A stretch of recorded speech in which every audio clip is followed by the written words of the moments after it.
मेरे पति को बेटा चाहिए था। मेरा पति मुझे हर रात बादाम वाला दूध पिलाकर कहता कि बादाम का दूध के पीने से तुम बेटा पैदा करोगी। मैं भी बहुत खुशी से उस दूध को पी लेती थी। लेकिन जब मेरी सुबह आँख खुलती तो मेरे दोनों पाँव मेरे दुपट्टे से बंधे होते। एक दिन मैंने पति को बिना बताए दूध पीने का नाटक किया। अभी लेटे हुए मुझे कुछ ही देर हुई थी कि अचानक वहाँ पर आज ससुराल में मेरी शादी की पहली रात थी और मेरा पति मेरे लिए गिलास में बादाम वाला दूध लेकर आया और मुझे अपने हाथों से पिलाया। मुझे उनकी ये आदा देखकर उनसे बेपनाह मोहब्बत हो गई। ऐसा लगा दुनिया में उनसे अच्छा इंसान और कोई हो ही नहीं सकता। बादाम का दूध पीकर मुझे बड़ी तसल्ली से नींद आ गई। लेकिन सुबह सुबह जब मेरी आँख खुली तो मैंने देखा कि मेरे पैरों पर दुपट्टा बंधा हुआ है। मुझे डर लगने लगा और परेशानी हुई कि यह सब क्या है। ऐसा मेरे साथ पहले कभी नहीं हुआ। अभी इन्हीं सोचों में बैठी थी कि मेरे पति कमरे में आया और मेरे पैरों से बंधे दुपट्टे को बड़ी परेशानी से देखने लगा और बोला कि ये क्यों बंधा है, पाँव में दर्द है क्या। मैं खुद हैरान होकर उसकी तरफ देखने लगी और बोली कि नहीं पता नहीं, यह कैसे बंध गया। उसने कहा शायद तुमने नींद में बांधा हो। उसकी बात पर मैं चुप हो गई क्योंकि अक्सर इंसान नींद में ऐसी उल्टी सीधी हरकतें कर लेता है। मेरे पति ने मेरे पाँव से दुपट्टा खोला और वहाँ से चला गया। तभी मैंने देखा कि उसका बेटा मनोज दरवाजे से बाहर खड़ा मुझे देख रहा है। लेकिन जैसे ही मेरी नज़र उस पर पड़ी वह वहाँ से भाग गया। वो मुझे बहुत अजीब नज़रों से घूर रहा था। उसके जाते ही मुझे अपना गुजरा हुआ वक्त याद आ गया जब उस आदमी ने मुझे मेरी सारी कमियों के साथ अपनाया था। मेरा नाम सरिता है। मेरा दुख उस वक्त शुरू हुआ जब मुझे मेरी ज़िंदगी की सबसे बड़ी खुशी मिलने वाली थी। लेकिन वो खुशी कैसे मिल रही थी वो एक अलग कहानी है। आज मैं माँ बनने वाली थी। मैंने अपनी माँ के आगे हाथ जोड़ दिए और कहा कि खुदा के लिए मुझे मेरे बच्चे की एक झलक ज़रूर देखनी है। मेरी माँ ने एक मुस्कुराहट के साथ मेरे सर पर हाथ रख दिया कि थोड़ी ही देर में ऊपर वाले ने मेरी औलाद मेरी झोली में डाल दी। मुझे इतनी तकलीफ हो चुकी थी कि मैं बेहोश हो गई थी। लेकिन आखिरी आवाज़ मेरे कान में पड़ी तो वह एक बच्चे के रोने की थी। हाँ, मेरे अपने बच्चे के रोने की आवाज़ थी। लेकिन उस वक्त मुझ में इतनी हिम्मत नहीं थी कि मैं अपने बच्चे को देखती। ना जाने कितने घंटे सोने के बाद जब मेरी आँख खुली तो मैंने अपनी माँ को सिरहाने बैठे पाया। मेरी आंखें पूरे कमरे में उस नन्हे बच्चे को तलाश करने लगी थी। लेकिन जब मुझे उसकी झलक दिखाई नहीं दी तो मैंने अपनी माँ से पूछा कि मेरा बच्चा कहाँ है। पहली बार पूछने पर तो वो चुप रह गई, मगर जब मैंने दूसरी बार थोड़ी ऊंची आवाज़ में पूछा तो वह बहुत गुमसुम चेहरे के साथ बोली कि तेरा बच्चा मरा हुआ पैदा हुआ था। उनकी बात सुनते ही मेरे पूरे जिस्म पर जैसे कोई कयामत बरस पड़ी। मैं एकदम चिल्ला पड़ी और बोली कि आप झूठ बोल रही हैं, ऐसा नहीं हो सकता। मैं जानती हूँ कि आप लोगों ने मेरे बच्चे के साथ कुछ गलत किया है। लेकिन माँ ने मुझे किसी बात का जवाब नहीं दिया। मैं रोती रही, चिल्लाती रही। लेकिन इस चीख पुकार में अचानक ना जाने किसने मेरे बाजू में एक सुई चुभो दी। शायद वह कोई नशे की इंजेक्शन था। उस इंजेक्शन के लगते ही मुझे बेहोशी होने लगी और अगले थोड़े ही पलों में एक बार फिर से मैं बेहोश हो गई। फिर जब मेरी आँख खुली तो उस वक्त काफ़ी रात हो चुकी थी। मेरे जिस्म में अब हिम्मत बिल्कुल जवाब दे चुकी थी। लेकिन मैं जानती थी कि अगर मैंने आज हिम्मत हारी तो मैं कभी भी कुछ नहीं कर सकती। मगर मैं धीरे धीरे कदमों से चलते दरवाजे की तरफ बढ़ी और मेरे अंदर की ममता अपने बच्चे से मिलने के लिए तड़प रही थी। अभी मैं 2-3 कदम ही चली थी कि अचानक मुझे माँ बाप की आवाज़ सुनाई दी। वह आपस में कोई बात कर रहे थे। मैं खिड़की से उनकी बातें सुनने लगी। मेरी माँ पापा के सामने बैठी रो रही थी और कह रही थी कि मैं अपने आप को कभी माफ़ नहीं कर सकती। क्या हो जाता अगर हम उस बच्चे को रख लेते। वैसे भी मुझे बेटी की बहुत चाहत थी। मेरी ये चाहत बच्चे से पूरी हो जाती। यह बात सुनते ही मेरे तो कदमों तले से ज़मीन निकल गई। मैं नहीं जानती थी कि मैंने बेटे को जन्म दिया है। बाबा ने मेरी माँ को घूरा और बोला तुम्हारा दिमाग तो ख़राब नहीं हो गया, ये भी यही माँ का बच्चा था। हम दुनिया वालों को क्या जवाब देते। बाबा की इस बात ने मुझे अंदर से तोड़ कर रख दिया था। मेरे कदम डगमगाने लगे थे। मुझे उस वक्त अपने माँ बाप की दुनिया के सामने बड़े जालिम नजर आ रहे थे। मैं तो जैसे अपने होशो हवास खो बैठी थी। मैं धीरे धीरे कदमों से वहाँ चलती हुई बाहर निकल आई थी। ना जाने किस तरफ सड़क पर चलने लगी। मेरी आंखों के सामने सिर्फ माँ बाप का धोखेबाज चेहरा नजर आ रहा था। कोई अपनी औलाद को इतना बड़ा दुख कैसे दे सकता है? मेरे कानों में अपने बच्चे की गूंज सुनाई दे रही थी, जो मैंने बस एक ही बार सुनी थी। इसके अलावा मेरी हिम्मत अब कुछ और देखने या सुनने के काबिल नहीं थी। मैं इन्हीं सोचों में गुम चलती जा रही थी कि अचानक एक तेज सी आती हुई गाड़ी से टकरा गई और जमीन पर गिर पड़ी। इतने ही पल में अपने होशो हवास खो बैठी। मैं नहीं जानती थी कि अब आगे मेरे साथ क्या होने वाला है। ना जाने कितने घंटे या कितने दिनों बाद जब मेरी आंख खुली, मैंने खुद को एक नरम नरम बिस्तर पर पाया। मैंने फिर थोड़ी सी आंख खोली तो मैंने अपने इर्द गिर्द देखा। वो एक आलीशान कमरा था, जिसके अंदर मैं एक खूबसूरत से बेड पर लेटी हुई थी। मैं एकदम चौंक कर उठ बैठी। ना जाने मैं कहाँ आ गई थी और मुझे यहाँ कौन लाया था। मैं बेड से उतरने लगी कि अचानक मेरी नज़र बेड की साइड टेबल पर रखी पर्ची पर पड़ी। मैंने उसे उठाया तो उस पर कोई 2-3 लाइनें लिखी हुई थी। सिर्फ मेरे लिए ही लिखी गई थी। उस पर लिखा हुआ था, मैं नहीं जानता आप कौन हैं, लेकिन उस रोज़ मेरी ही गाड़ी से आपकी टक्कर हुई थी। मैंने गाड़ी रोकी और उतरकर आपके पास आया। आपके सर पर चोट आ चुकी थी, मगर मैं दुनिया वालों को अपनी गलती के एहसास करने के लिए यहाँ लाया। मुझे बहुत ज़रूरी काम से शहर से बाहर जाना पड़ रहा है। अगर आपको किसी भी चीज़ की ज़रूरत हो तो फ्रिज में सारी चीज़ें हैं। अगर आप चाहें तो मेरे आने तक यहाँ रुक सकती हैं, और अगर आप ना चाहें तो इस घर की सारी चाबियाँ नीचे दराज में पड़ी है। यह सब पढ़कर मेरे दिल में अजीब सी तसल्ली की लहर दौड़ने लगी। यह कैसा आदमी था जिसने मुझे जरा भी नुकसान नहीं पहुंचाया?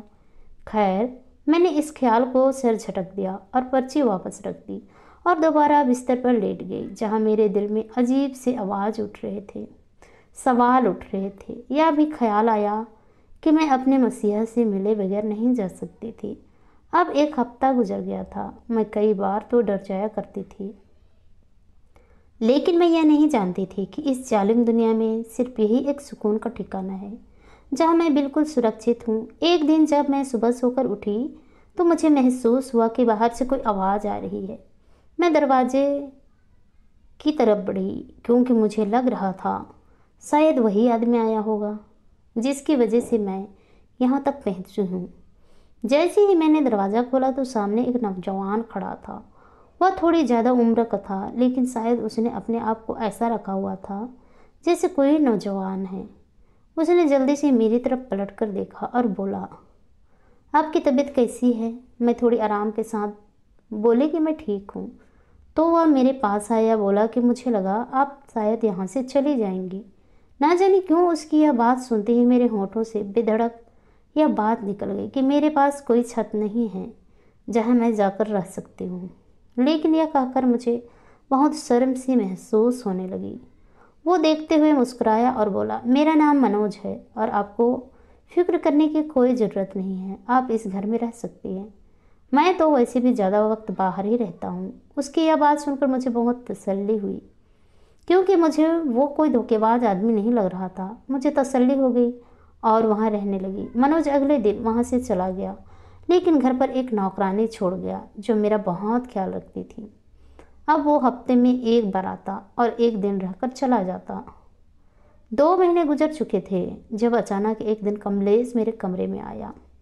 उसे यूं अपने कमरे में देखकर मैं चौंक सी गई थी। उसने कहा कि आप घबराओ नहीं, मैं बस एक ज़रूरी बात करने आया हूँ। तब मैंने उसके चेहरे की तरफ बड़ी परेशान होकर देखा। उसे मुझसे क्या ज़रूरी बात करनी है? तब वो मुझसे बोला कि मैंने जब तुम्हें उस रात देखा था, मैं तब से तुम्हें पसंद करता हूँ और तुमसे शादी करना चाहता हूँ। लेकिन इससे पहले मैं तुम्हें अपनी ज़िंदगी के बारे में कुछ बताना चाहता हूँ। मैं पहले से शादीशुदा हूँ, मेरा एक बेटा भी है।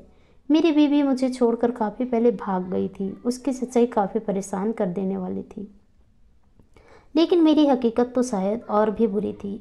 उसने मुझसे पूछा, अब अगर मैं तुमसे शादी करना चाहता हूँ तो उससे पहले तुम मुझे अपने बारे में भी सब कुछ बताओ। मैंने अपनी भीगी हुई आंखों से उसकी तरफ देखा और बोली कि मेरा नाम सरिता है और मैं एक मिडिल क्लास फैमिली से हूँ। लेकिन मेरी बदकिस्मती ये थी कि मैं एक लड़के से मोहब्बत कर बैठी थी और उस मोहब्बत में मुलाकातों का सिलसिला ऐसा बढ़ा कि मैं पेट से हो गई। लेकिन उस लड़के ने मुझसे शादी करने से मना कर दिया। और मुझे बीच रास्ते में छोड़ दिया। जब मेरे माँ बाप को इस बात का पता चला तो उन्होंने मुझे बहुत बुरा भला कहा और मारा पीटा। फिर बड़ी खामोशी से मेरे उस बच्चे को लापता कर दिया। अब मैं न तो पीछे जा सकती हूँ और न ही मेरे पास कोई और ठिकाना है। लेकिन मुझे सिर्फ एक बात का दुख है, एक बेटे को जन्म दिया है और मैं अपने बेटे का मुंह तक नहीं देख सकी। मुझे यह बात कहते ही उसकी आंखों में चमक उभर आई। वो बोला कि क्या तुमने एक बेटे को जन्म दिया है? मैंने कहा हाँ, मैंने एक बेटे को जन्म दिया है, लेकिन मैं इतनी बदनसीब हूँ कि अपने बेटे की शक्ल तक नहीं देखी। उसने कहा कि तुम फिक्र मत करो, फिर से हम शादी करेंगे और एक नई जिंदगी की शुरुआत करेंगे। ऊपर वाला तुम्हें फिर से बेटा देगा। उसकी बातें सुनकर मुझे बहुत तसल्ली हुई। मुझे इस बात की बहुत खुशी थी कि उसने मुझे मेरी हकीकत के साथ स्वीकार किया था। अगले दिन उसने मुझसे शादी कर ली थी। मुझे इस रिश्ते से कोई एतराज़ नहीं था।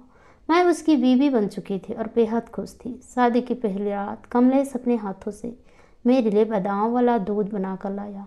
उसकी यह मोहब्बत मेरे लिए बहुत मायने रखती थी। खैर, अगले दिन वह मुझे यहीं छोड़कर किसी काम से चला गया। मेरे पास एक नौकरानी छोड़ गया था। मेरा बहुत ख्याल रखती थी, लेकिन एक बीवी को नौकरानी से ज़्यादा अपने पति की ज़रूरत होती है।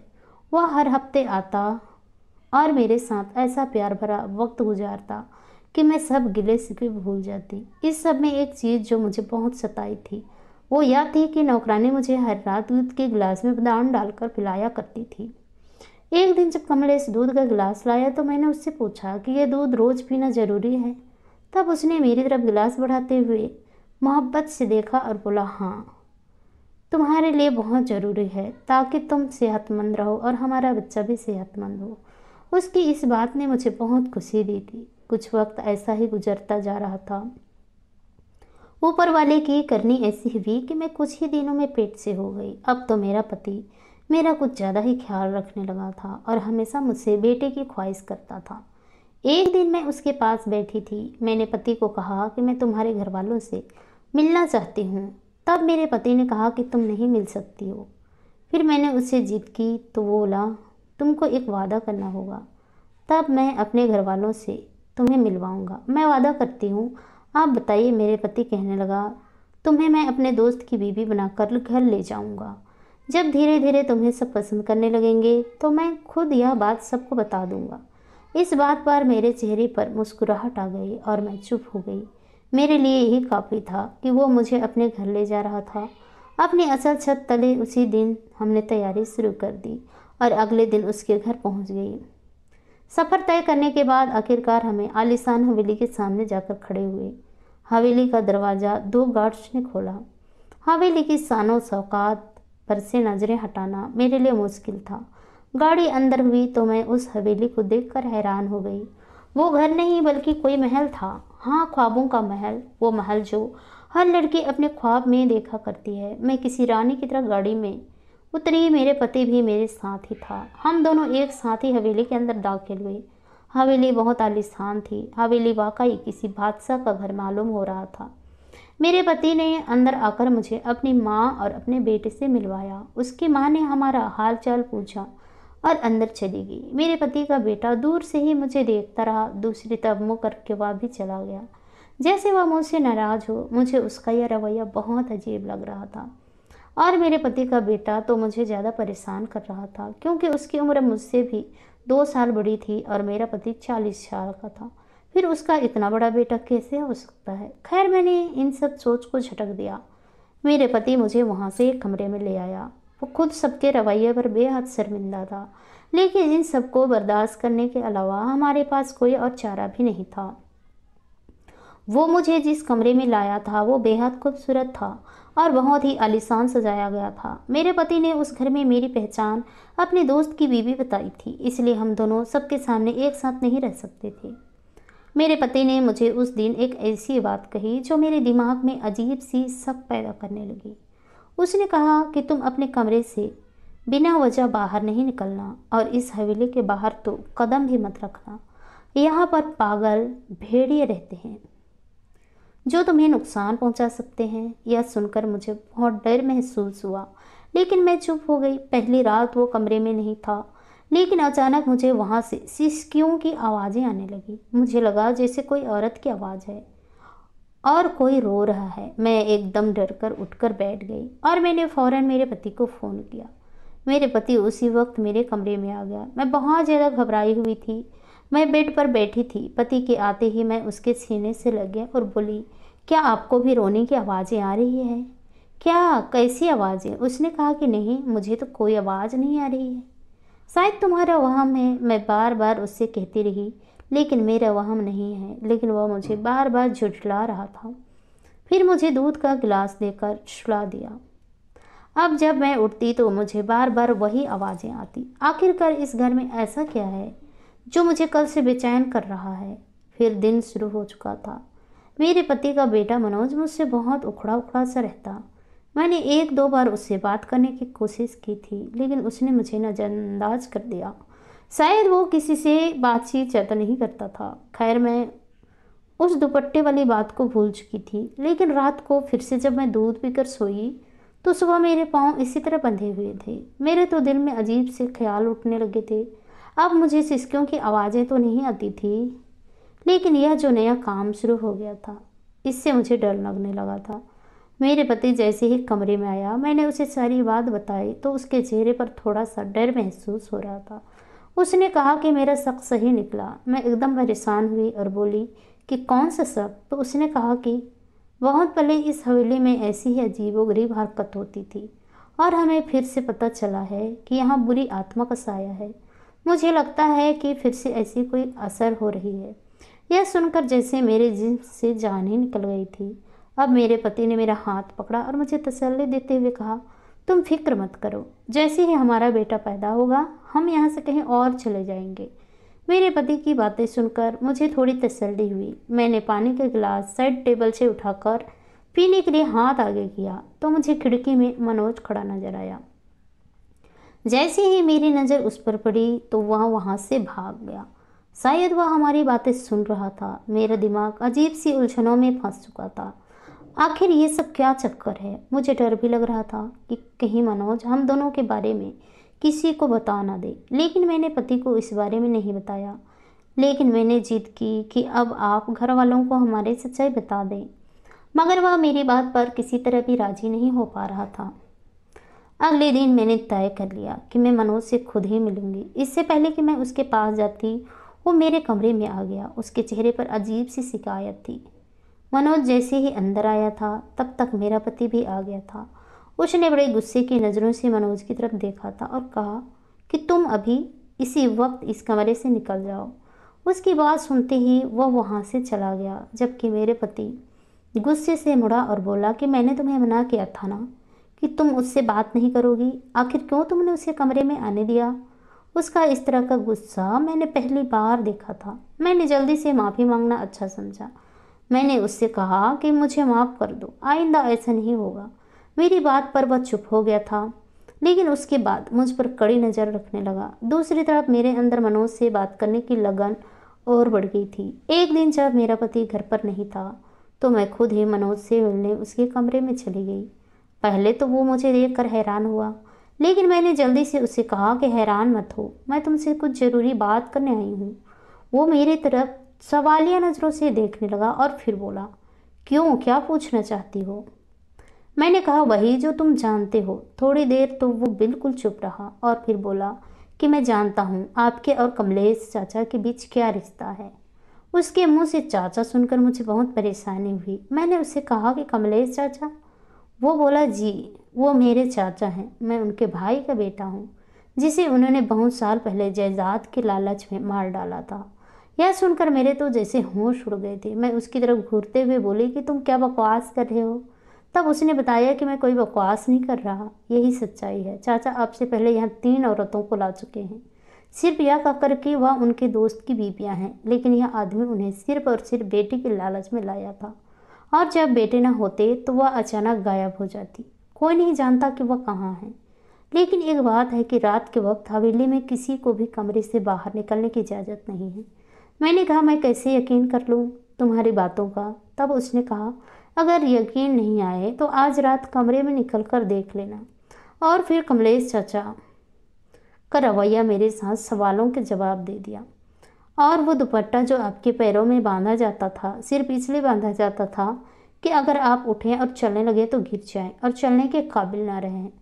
उसके हर लफ्ज ने मेरे अंदर लहर बिखेर दी थी। मुझे यूं लग रहा था जैसे मैं तड़पती धूप में खड़ी हूँ। मैंने उसकी बातों पर यकीन नहीं किया और आगे बढ़कर उसका गिरीबान पकड़ लिया और कहा कि मैं जानती हूँ तुम ये सिर्फ और सिर्फ अपने बाप का बदला लेने के लिए कर रहे हो, तुम झूठ बोल रहे हो। लेकिन उसने बड़ी ही तसल्ली से अपना गिरेबान छुड़ाया और बोला कि अगर आपको मेरी बात पर यकीन नहीं है तो आज आप दूध का गिलास मत पीना, क्योंकि इसमें वो नशे की चीज़ें मिलाता है और फिर आपके पाँव भी बांध देता है। अगर आप उठ भी जाएं तो चल ना सकें। उसके एक नए इशारे ने मुझे हैरानी में डाल दिया था। मेरा दिल तेज़ी से धड़क रहा था। मैंने उसे उतना ही कहा कि अब मैं सच तक खुद ही पहुंच जाऊंगी। मैं वहां से उठकर अपने कमरे में आ गई और मेरा दिल दुआ करने लगा, ऊपर वाला करे ये सब सच ना हो। यह दिन मैंने कैसे गुजारे सिर्फ मैं ही जानती हूँ। रात होती ही कमलेश मेरे लिए दूध का गिलास लेकर आया। मैंने दूध दे लेते ही कहा कि मेरा दिल बहुत घबरा रहा है, आज मैं दूध नहीं पीऊँगी। उसने कहा कि यह तो तुम्हें पीना ही पड़ेगा। मैंने कहा अगर मैंने यह दूध पी लिया और मेरी तबीयत खराब हो गई तो हमारे बेटे को भी कुछ हो सकता है। यह सुनते ही उसने गिलास वापस मेज पर रख दिया और बोला कि ठीक है, जैसा तुम चाहोगे वैसा ही होगा। उसके बाद मैं अपने बिस्तर पर लेट गई। मैं जानती थी कि अब वो आज पहले से ज़्यादा चौकन्ना है, अपनी कार्रवाई करेगा। मैं पूरी रात जागती रही। मेरे कानों में सिसकियों बार बार आती रही। रात के 2 बजे का वक्त था जब मेरा पति बिस्तर से उठकर कमरे से बाहर चला गया। मैं भी दबे पैरों से पीछे पीछे चल पड़ी। उसने किचन से कुछ खाना लिया और किचन के बाहर सीढ़ियों के नीचे बना हुआ तह खाना हटाया। मुझसे अंदाज़ा नहीं लगाया जा सकता था कि यहाँ नीचे कोई तह खाना है। मेरा दिल बहुत ज़ोर से धड़क रहा था। मैं वहीं से आवाज़ सुनने लगी। मेरे पति के अंदर आते ही सिसकियाँ ख़त्म हो गई थी और अंदर से औरतों की आवाज़ें आने लगी। औरतें मेरे पति से कह रही थी कि भगवान के लिए हमें यहाँ से बाहर निकाल दो। लेकिन मेरे पति बड़ी गंदी तरह से हंस रहा था और उन औरतों का मजाक उड़ा रहा था। यह सब सुनकर मेरा बदन कांपने लगा था। मैं वहाँ से जल्दी से वापस अपने कमरे में आ गई। तभी मनोज भी कमरे में आ गया और मेरी हालत देखकर बोला कि अब भी कोई शक बाकी है। मैंने डरते हुए नहीं में सर हिला दिया। अब बस मुझे यहाँ से किसी तरह निकलना था। उस वक्त मनोज और मैंने एक प्लान बनाया। वहाँ पर पहले बहुत कड़ी निगरानी थी। मैं कमलेश की इजाज़त के बगैर बाहर नहीं जा सकती थी। अगले दिन मैंने पति से कहा कि मेरी तबीयत बहुत ख़राब लग रही है, मुझे डॉक्टर के पास ले चलो। वो मेरी बात पर राज़ी ना हुआ। लेकिन फिर जब मैंने कहा अगर तुम मुझे डॉक्टर के पास नहीं ले जाओगे तो हमारे बेटे को कुछ हो जाएगा, यह सुनते ही वह राज़ी हो गया और मुझे डॉक्टर के पास ले गया। लेकिन मेरे दिल में तो कुछ अलग ही चल रहा था। वहाँ जाकर अभी हम अपनी बारी का इंतज़ार कर रहे थे कि अचानक पुलिस ने छापा मार दिया और कमलेश की 3 बीवियाँ भी उनके साथ में थी। शायद वो लोग पहले हमें छुड़ाने आए थे। हमने कमलेश के खिलाफ गवाही दे दी थी। कमलेश तो गुस्से में आग बबूला हो रहा था, लेकिन अब वह कुछ नहीं कर सकता था। उसे पुलिस पकड़कर ले गई थी। मेरे दिल में एक सुकून की लहर उड़ गई थी। 3 औरतें अपने अपने घर लौट गई थी और मैं अनाथ आश्रम में चली गई थी। अब तो मेरी ज़िंदगी में कोई परेशानी नहीं थी। मेरा बच्चा भी मेरे पास ही था। कुछ दिनों बाद मनोज मेरे पास आया और बोला कि मैं आपसे शादी करना चाहता हूँ। मैं आपको शुरू दिन से ही पसंद करता हूँ और हमारा रिश्ता भी नाजायज़ नहीं होगा। लेकिन सच तो यह था कि मैं उससे शादी नहीं कर सकती थी और मैंने उसे यही कहकर मना कर दिया कि अब मैं किसी मर्द जात पर यकीन नहीं करती, इसलिए तुमसे शादी करके मैं अपना नया तमाशा नहीं बनाना चाहती। मेरी बात सुनकर वह खामोशी से लौट गया। आशा करती हूँ दोस्तों आप लोगों को ये कहानी पसंद आई होगी। कहानी पसंद आई तो कहानी को लाइक कीजिए, शेयर कीजिए, कमेंट कीजिए और ऐसी ही कहानी सुनने के लिए प्लीज़ हमारे चैनल को सब्सक्राइब ज़रूर कीजिए। तो चलिए दोस्तों मिलते हैं नेक्स्ट किसी नई कहानी के साथ। तब तक के लिए बाय बाय, अपना ख्याल रखिए।